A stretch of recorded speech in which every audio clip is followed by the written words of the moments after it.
boa noite aos amigos, aos irmãos. Nos permita, Jesus, novamente o privilégio de experimentar a sua paz. Nós que agora comungamos deste momento dedicado a nós próprios, temos a oportunidade de nos abstendo das atividades lá fora, da dificuldade do dia a dia, no repouso da nossa consciência, dedicar tempo a nós próprios. Mas iniciamos agradecendo aos trabalhadores e dirigentes desta casa. Sempre reitero, de que uma instituição espírita, ela é não a sua estrutura física, mas os seus trabalhadores. Retornar a esta casa e perceber que ela desempenha um papel primordial na disseminação da Boa Nova, cada vez mais urgente para a nossa qualidade de vida, nos deixa feliz. Recebam então a minha gratidão e a minha admiração. Assim como também agradeço a presença de todos que aqui se encontram, porque é justamente a união daquilo que desejamos que irá certamente construir um mundo melhor, aonde o maior será aquele que mais servir. Agradeço a presença da minha família, sempre grata satisfação, e aos espíritos amigos que nos sustentam. E a eles são dedicados todos os méritos que possamos, mesmo que imperfeitamente, produzir. Trabalhemos. É comum, já para nós, e para os que não são espíritas também, de que longe está a vida de ser um simples fator biológico.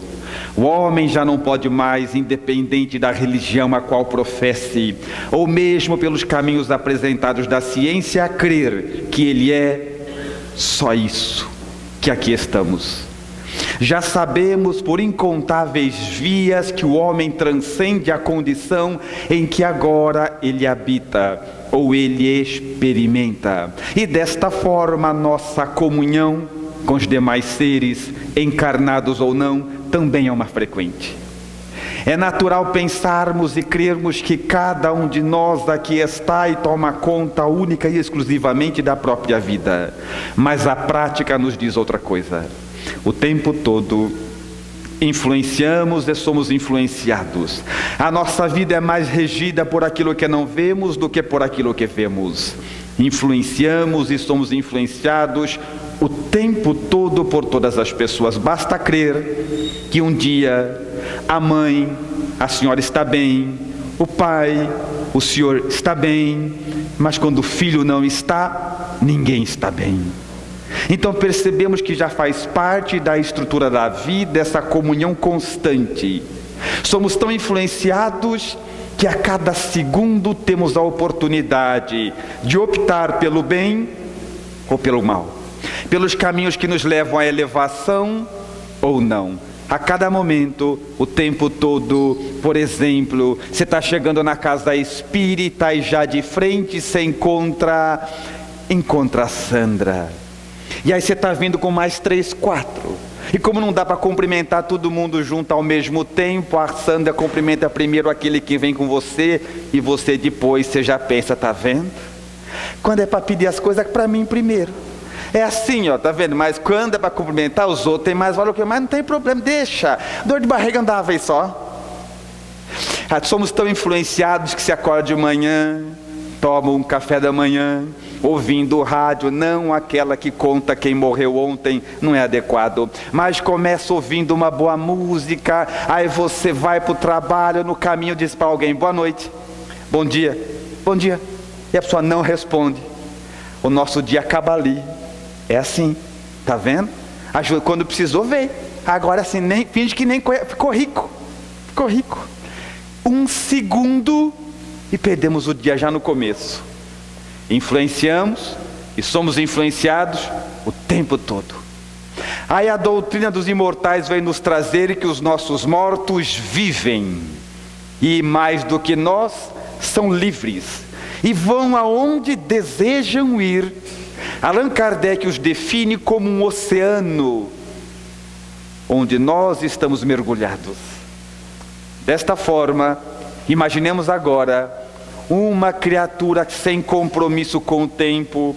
Ele não tem que picar cartão, ele não tem atividade nenhuma. Falo dos menos felizes. Ele tem tempo à vontade para ficar às vezes o dia todo lhe sugerindo ideias e comportamentos. A nossa vida é mais regida por aquilo que não vemos do que por aquilo que vemos. E essa realidade pode ser atestada pelo comportamento de todos nós em variadas oportunidades. Quantas vezes nós simplesmente não gostamos mais daquele. E não existe explicação de quanta gente você não gosta e não sabe por que não gosta. Você não vai com a cara dele, não sei. E a falência de explicar nos faz dizer: acho que o meu santo não bate com o santo dele. A pior de todas, que o santo não tem nada a ver conosco ainda. Então nós simplesmente simpatizamos com aquele não, com aquele sim. Aquele que diz, a gente jura que é verdade. Esse pode jurar, a gente sabe. Não, ele não dá para confiar. Por quê? Sem razão aparente. Allan Kardec, em O Livro dos Espíritos, volta a questionar de maneira interessante e oferecendo base de confirmação às ideias que defendemos agora. Ele diz: de onde vem a felicidade, o êxtase, aquela alegria, tanto quanto o abatimento moral, a tristeza, o desespero que se abate sobre o indivíduo sem razões aparentes? Sem razões aparentes. Resposta dos espíritos: é geralmente o resultado da comunicação que tiveram com os espíritos durante o sono. Aconteceu nada, simplesmente estamos felizes. Não aconteceu nada, simplesmente estamos tristes. E nós somos a prova então de que influenciamos e somos influenciados a cada momento, o tempo todo. O que nós fizemos agora com a nossa companheira aqui na frente? Vamos orar. O que é oração? Oração é um processo de autoinfluenciação, onde nós escolhemos aqueles que vão nos influenciar. É ou não é? Quando eu digo, pensemos em Jesus, desejamos que Ele nos influencie. Senhor, fazei isso, solicitamos aquilo e vamos decorrendo. O que é isso senão para aqueles que se permitem permear, porque os corações endurecidos demais fecham os olhos e esperam acabar. Já viu isso ou não? E aí a oração para você não valeu, porque não é milagre, é processo claro de ligação com a fonte geradora de vida. Aí nós escolhemos, quando oramos, a quem queremos que nos influencie. Muito bem. Mas se quando a gente ora, nós elegemos quem vai nos influenciar, e quando a gente ofende? E quando magoamos? E quando agredimos? Será que também não estamos elegendo alguém que certamente irá nos influenciar?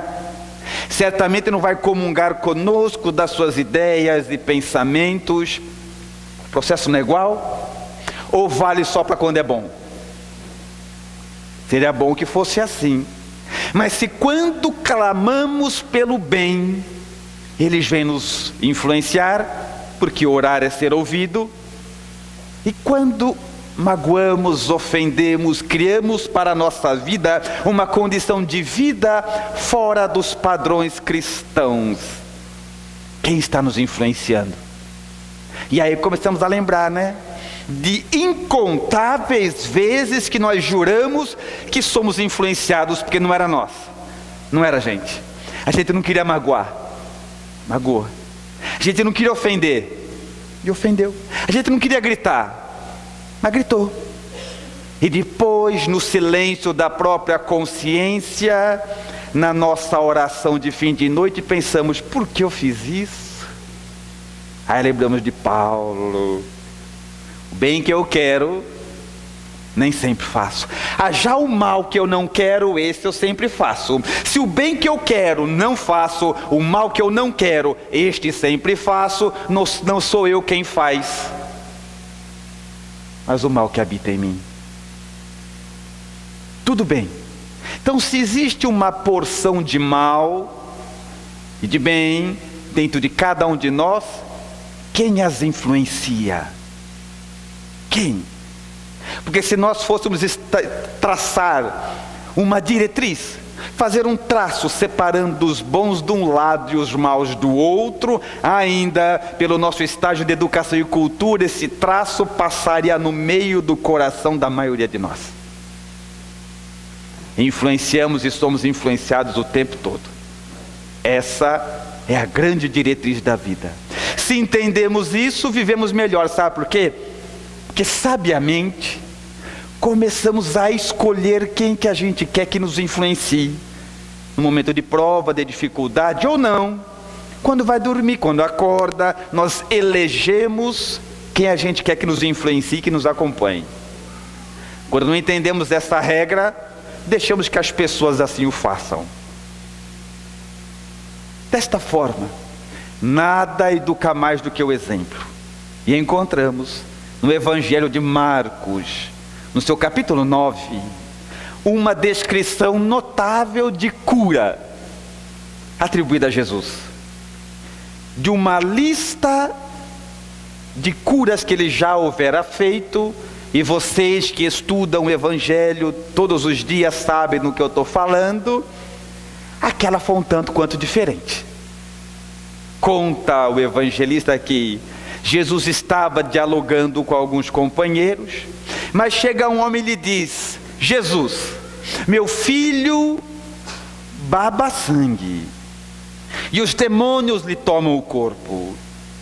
Da mesma forma, manteremos a determinação de demônios, de diabo, para a acepção original, que são os espíritos menos felizes. Os demônios lhe tomam o corpo. Ora, ele se joga na água, ora, se joga no fogo. Vamos estabelecendo uma diretriz com os nossos hospitais psiquiátricos, manicômios, e vemos que a influenciação deles conosco é uma realidade desde sempre. E absolutamente atual. Quem assistiu o Fantástico Domingo pôde ver. Absolutamente atual, independente da religião. E ele prossegue: meu filho baba sangue, os espíritos lhe deixaram surdo e mudo. Seus discípulos já foram lá. Deu certo ou não? Seus discípulos não tiveram a capacidade de curar meu filho. Então eu vim aqui falar com o Senhor. Jesus, cura meu filho. E Jesus, tudo bem, leve-me até ele. Aí levaram Jesus. Levaram a Jesus. Chegando lá, Jesus vê o garoto se debatendo no chão. Debatendo no chão.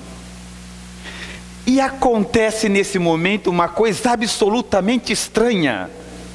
Jesus vê o homem se bater no chão, o garoto, o rapaz, e diz ao pai da criança: quanto tempo ele é assim?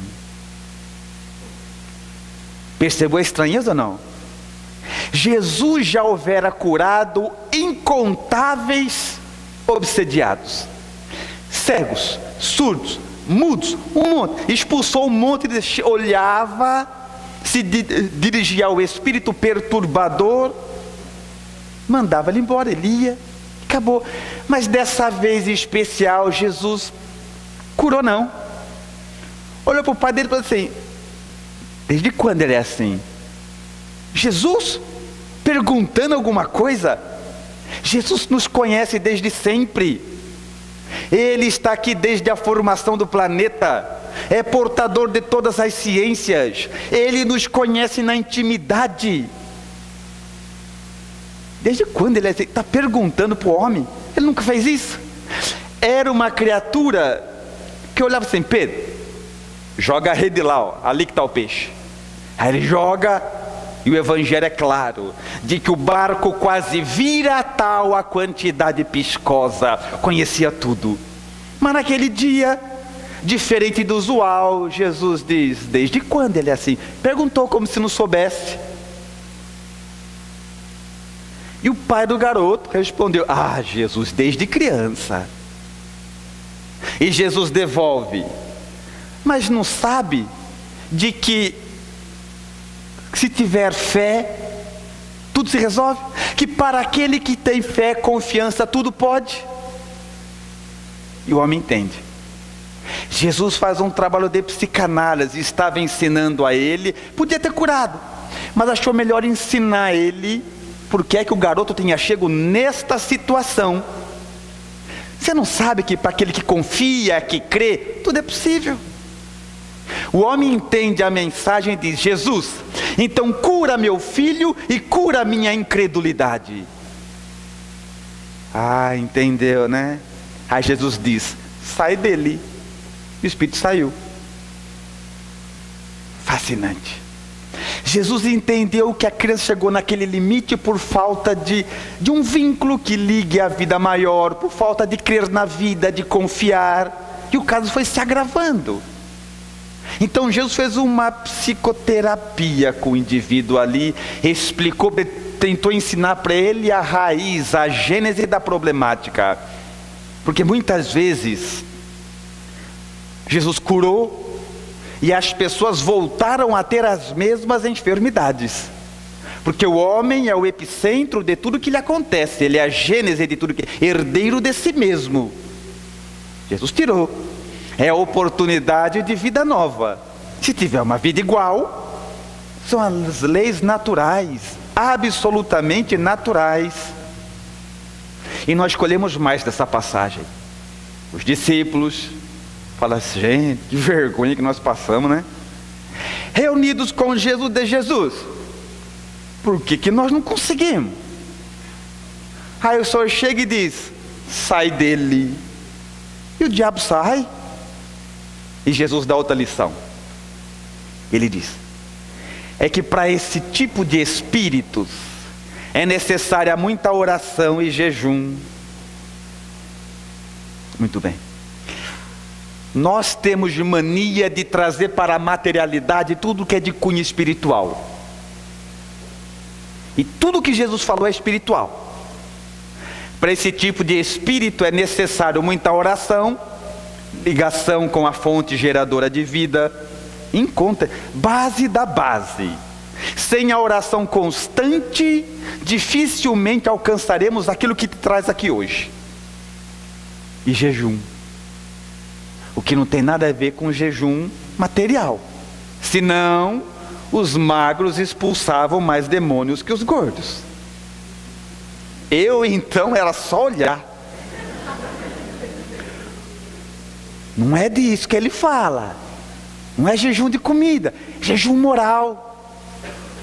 Esse tipo de espíritos respeita quem não ofende, quem não magoa, quem não grita, quem não mente, quem não... É simples.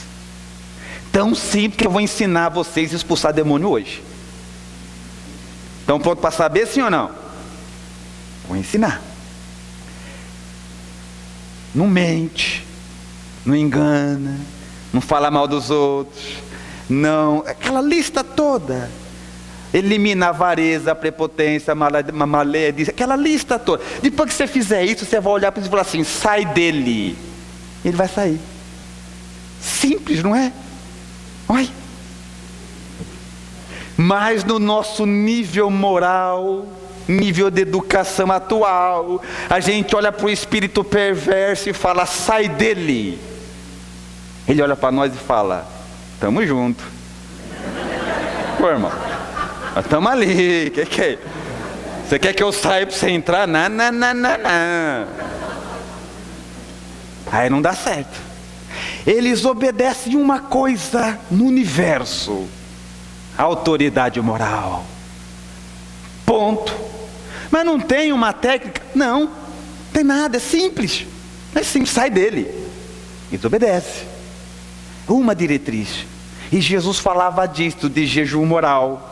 Ora, o que faz com que nós hoje possamos começar a entender os miasmas que nos trazem as questões da obsessão.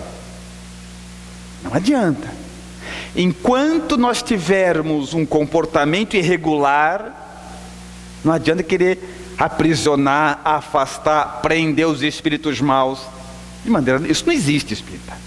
Isso não existe. Caminhamos um pouco mais. E chegamos agora no Evangelho segundo o Espiritismo, no capítulo Coletânea de Preces. Olha que interessante. No Evangelho existe um capítulo, está lá no final, Coletânea de Preces. Allan Kardec já percebia que nós não sabíamos nem orar. Percebeu ou não? Ele teve que colocar uma coletânea de preces para nos ensinar a orar. E entre as evidências que nós percebemos que não sabemos orar, e lá não é só oração para copiar, ensina verdadeiramente, pode observar lá, cada oração tem um prefácio. Nós percebemos a nossa falência de entender isso quando a gente começa a pedir para os espíritos o que a gente veio aqui para conquistar. Percebeu ou não? A gente vem falar assim: Senhor, dai-me paz. Ninguém dá paz. Paz é construção da alma. Você veio aqui para construir a sua paz. Senhor, dai-me. E assim vai. Uma lista de esperança, bondade, fraternidade. Eles não podem dar. Tudo isso é valor da alma. Eles auxiliam em tudo. Mas o trabalho é teu. É meu. É nosso. Então não sabemos orar.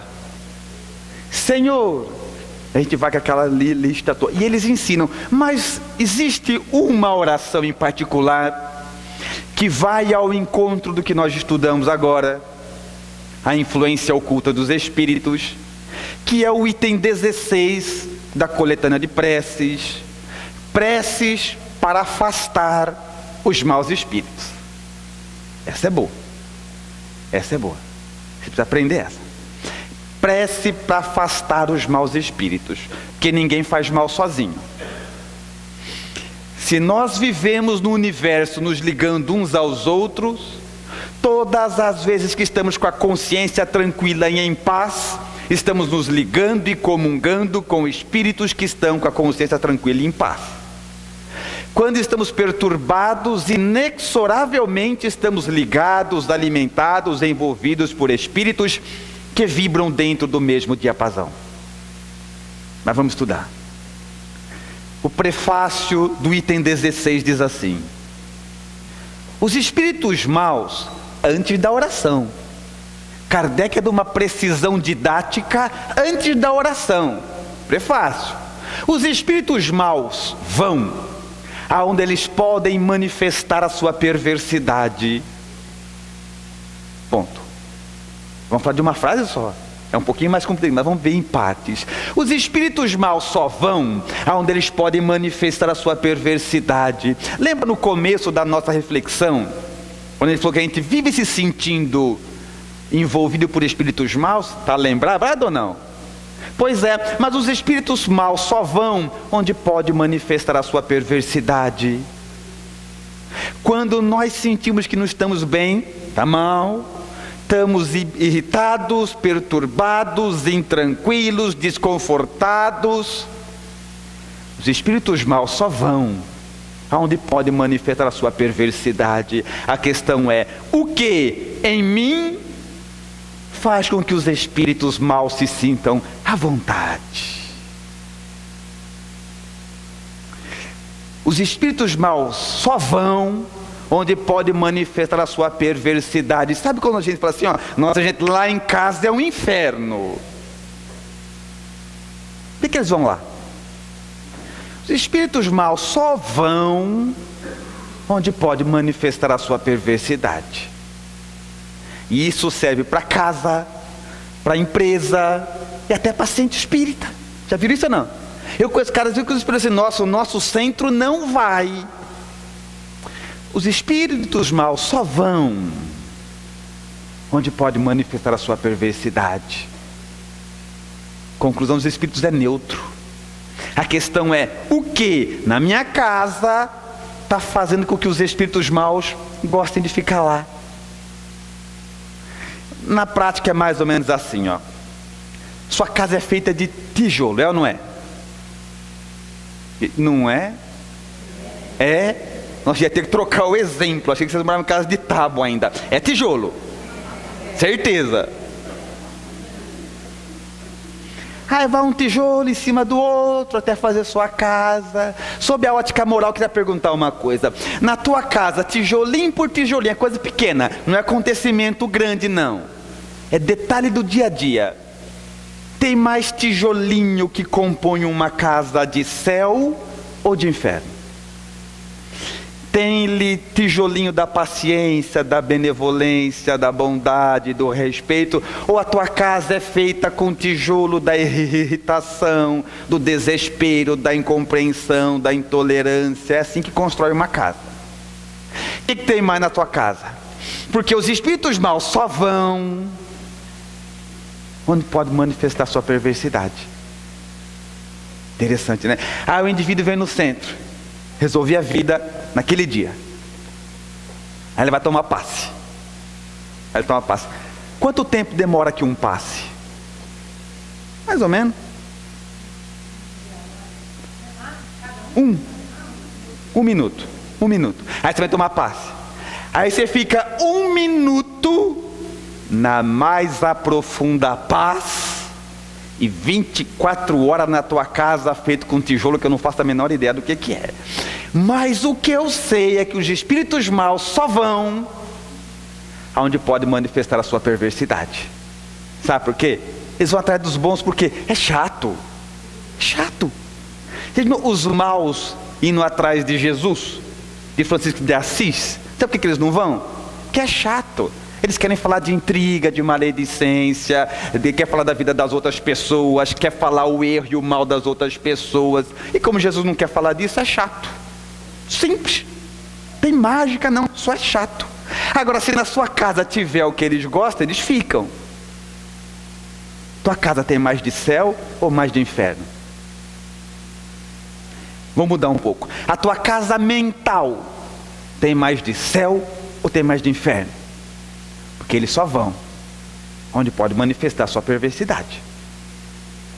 Então, quando você está se sentindo rodeado de maus espíritos perturbados, oprimido, a pergunta é: o que em mim faz com que ele se sinta à vontade? Quais dos meus pensamentos, quais dos meus comportamentos, e andamos um pouco mais. Allan Kardec prossegue: não basta mandar-lhes embora, nem tampouco ordenar.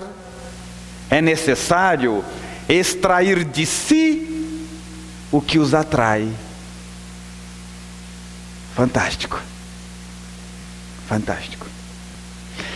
Não basta mandar o espírito mau embora, nem tampouco ordenar. Não liga, tá nem aí. Nem teu filho te escuta, o diabo vai escutar.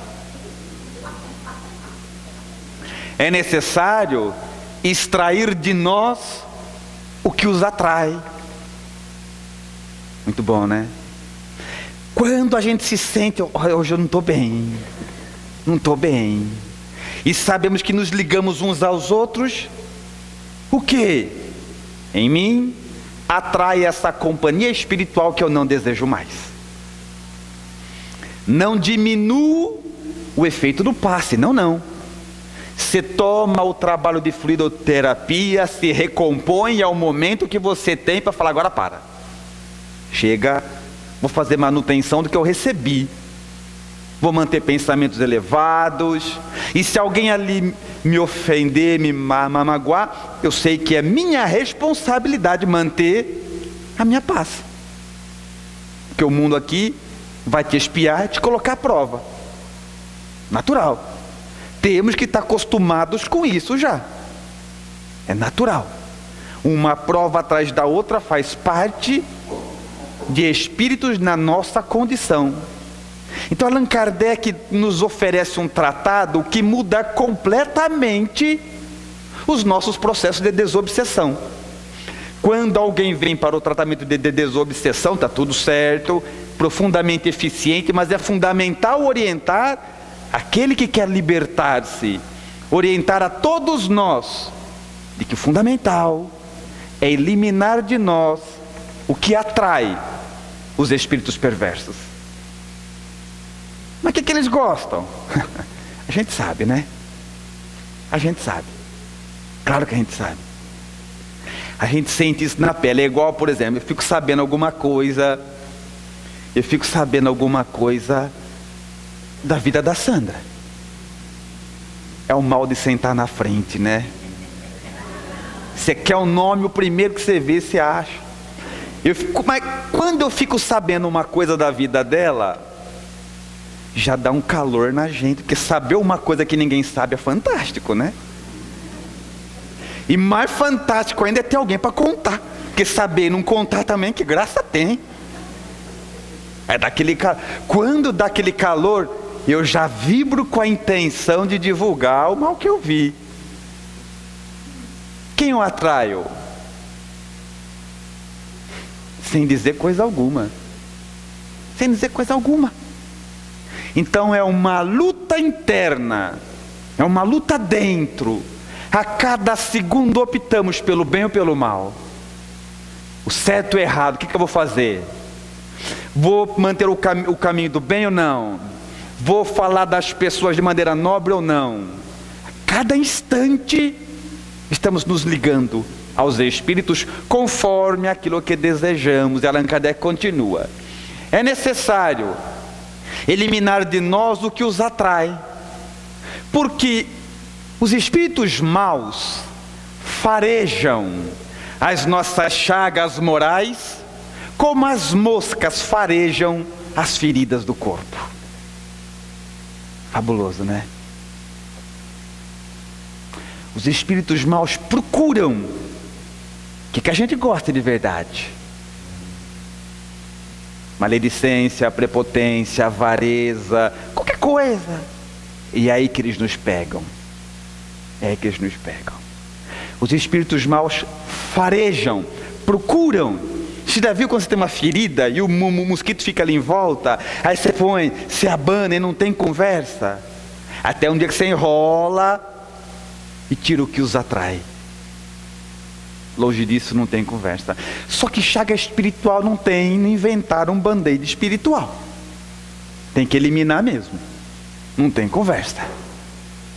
Então cada vez que a gente vem na casa espírita, sabe o que é? Um processo de desobsessão.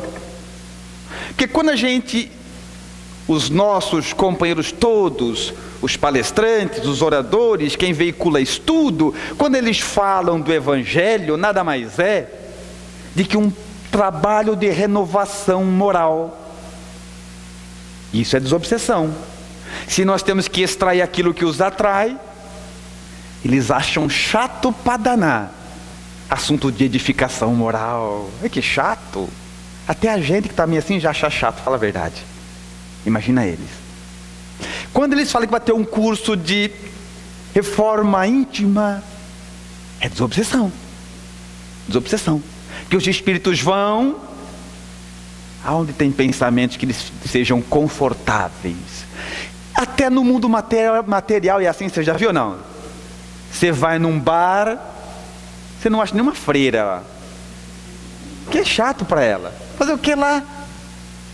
Você vai no convento, você não acha nenhum alcoolizado, que também é chato. Eles não falam da mesma coisa. Quando você vê um grupo de pessoas nobres, você não acha um perverso. Mas quando está num grupinho perverso, os nobres não se sentem bem. E do ponto de vista espiritual, não é o mesmo? Espírito não é gente? Só morreu, mas não está morto. Então comungam conosco a cada momento, a cada instante. E eu chego a dizer que solidão não existe. O que existe é a má qualidade da companhia. Às vezes você está sozinho e na mais absoluta paz. Às vezes você está com um monte de gente, com o coração vazio e doendo de solidão. A má qualidade da companhia é fundamental entender. Então agora dá para avaliar o nosso ambiente profissional, a nossa casa, o centro espírita, o nosso mundo mental. Os espíritos maus só vão quando são na verdade chamados, são convidados pela nossa estrutura íntima. Mas o fato é, muito bem, Como é que a gente se livra disso? Primeiro passo, basilar, é o que falamos. Aplicar lá fora tudo o que aprendemos daqui dentro como dever moral de todo aquele que se diz espírita. Básico. Não dá mais para ficar o ano inteiro vindo nesta casa, há mais de 100 anos frequentando essa casa, falando de bondade, verdade, honestidade, caridade, Jesus, e lá fora ser outra pessoa. Não dá mais, espírito, já foi essa época. Não dá para nós se acomodar e falar, mas fazer o quê, né? Ninguém é perfeito, né? Já foi. Não dá mais. Essa já foi. Ninguém é perfeito, mas a maioria de nós poderia livrar-se de uma bagagem muito grande de imperfeições medíocres, que com pouco esforço já se livrava, já dava. Aplicar lá fora. Mas existe uma outra passagem do Evangelho que eu gostaria de citar, para ilustrar a proposta da edificação, que é conhecida de muitos daqui, por causa da música. Virou música, todo mundo conhece. Sabe a história do Zaqueu que subiu na árvore para ver Jesus, sim ou não? Como pouca gente balançou a cabeça, eu vou explicar. Zaqueu era um camarada de estatura baixa, pequeno de altura, pequeno, e queria ver Jesus. Mas toda vez que ele ia, ele não conseguia, porque Jesus, quando andava, havia sempre uma pequena multidão a cercá-lo, porque ele era e é portador de resposta a todas as questões da alma humana. Todos queriam ouvi-lo, escutá-lo, como até hoje. Mas Zaqueu, coitadinho, se a gente não dá vez para ninguém hoje, imagina naquela época. Era pequenininho, ele ia para ver Jesus, não conseguia. Até que um dia ele teve uma ideia. Viu o trajeto que Jesus faria para determinado lugar, onde ele ia falar. Viu que no caminho tinha uma árvore. Falou, olha o plano que fantástico, né? Bem-aventurados os simples. Vou subir na árvore. Vou subir cedo, para ninguém subir, e vou ficar lá até Jesus passar. Eu vejo de qualquer jeito. Muito bem.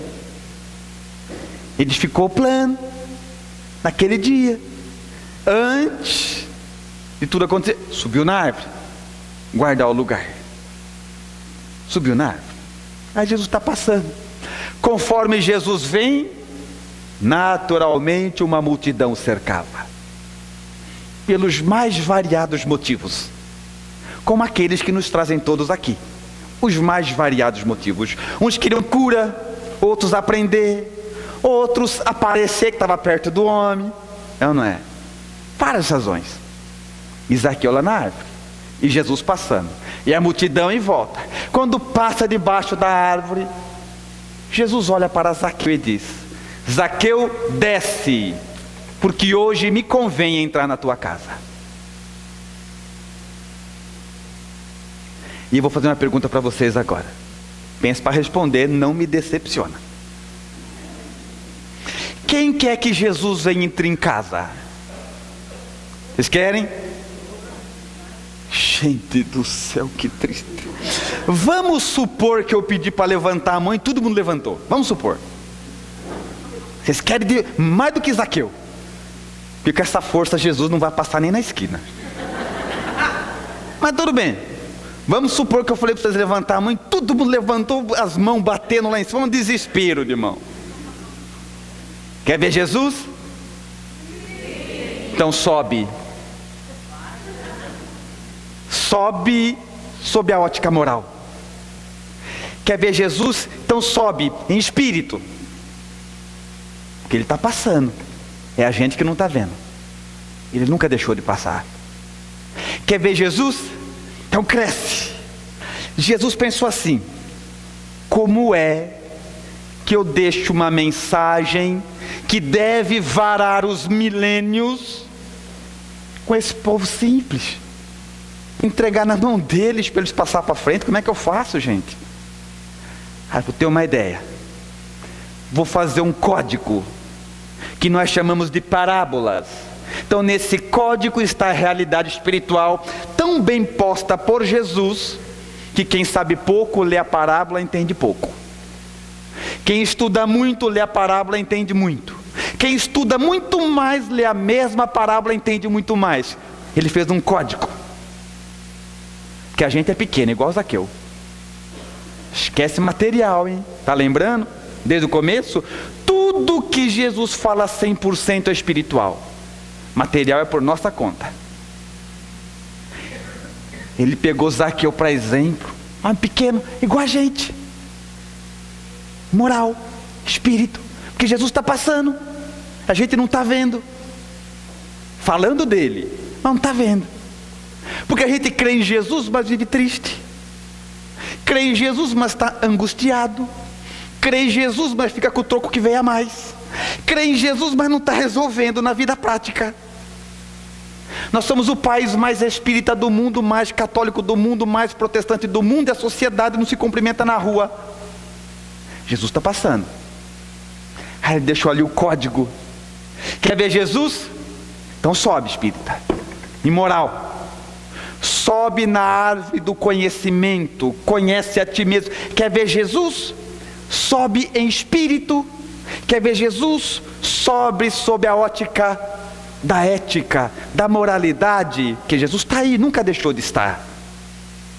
A gente aqui não está vendo. Então, quando lembramos todas as questões que envolvem a influenciação dos espíritos menos felizes ou maus, é uma questão de escolha nossa, a cada instante, a cada pensamento. Porque quando você desejar encontrar Jesus, quando você desejar que Jesus esteja na tua casa, mas desejar com a mesma força que Zaqueu desejou, você vai ter uma postura nobre. E quando alguém te magoar, você não vai ligar, sabe por quê? Estou caminhando para ver Jesus. Não é esse que me magoou que vai me tirar do caminho, não. Cadê Jesus? Aí você continua na tua casa, alguém te ofende, e você não liga, sabe por quê? Porque você quer Jesus. E no teu trabalho alguém te magoa, e você trata quem te magoou bem, sabe por quê? Você não vai trocar ninguém por Jesus. Não serve outro. Zaqueu podia ter ficado ali no chão e conversar com Paulo, com Pedro, com João. Eu quero Jesus. Não serve outro, Jesus. E para a gente é assim? A gente deseja Jesus assim, não serve outro? Eu vejo. A gente troca Jesus por qualquer coisa. Vou dar um exemplo.